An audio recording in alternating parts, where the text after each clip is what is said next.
Hi everyone, my name is Caley Conkling, and for my kitchen science final exam I will be showing you two processes that I've learned throughout the course of this semester. Firstly, we have to talk about sanitation.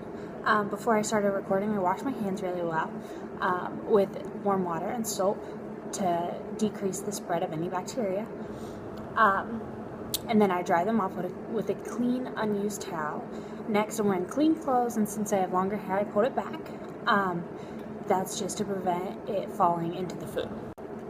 Next, I thoroughly washed all of our equipment that we're going to be using today, which is just a pan and a mixing spatula.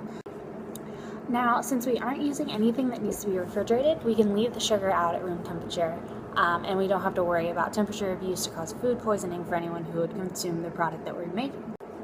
Now we can finally move on to talk about caramelization, which is the second process that we're going to talk about today. Caramelization is the term used to describe the process of heating sugar to the point where its molecules begin to break down into smaller molecules. Today we'll be using regular table sugar to demonstrate this process. Regular table sugar is a disaccharide and a non-reducing sugar, which means that it will not contain a reactive atom to donate electrons to other molecules. The monosaccharides that are bonded together to form sucrose, which is glucose and fructose, they are both, in fact, reducing sugars. And this means that they do donate electrons to other molecules and possess a lower melting point. Glucose will melt at around 300 degrees Fahrenheit and fructose will at 220 degrees. This is a relatively fast process and basically needs constant maintenance, so it's not something you can walk away from and expect to turn out. Before we do anything with the sugar, we can see that it's just normal sugar. It's white, odorless, really acidic, and it has a really sweet taste. And we can expect all three of these characteristics to start changing through the melting process. So now we're just going to add the sugar into the pan that I've already heated up a little. It's at medium temperature. So we're going to add that and grab what you're using to mix it with.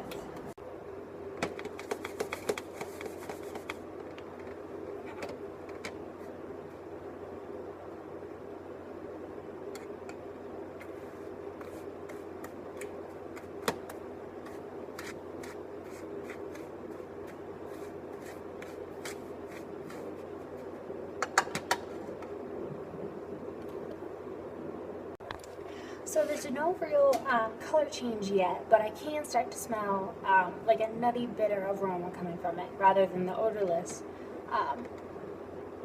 sugar from before.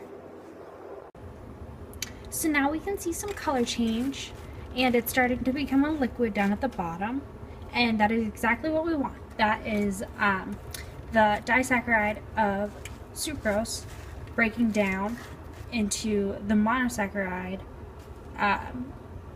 glucose and fructose. As the sugar begins to turn to a liquid, we will need to constantly stir it to keep from burning, and once it starts smoking, it's done. We want to be careful of burning the sugar because it can produce a carcinogenic material called melanoidins, which are hazardous to your health.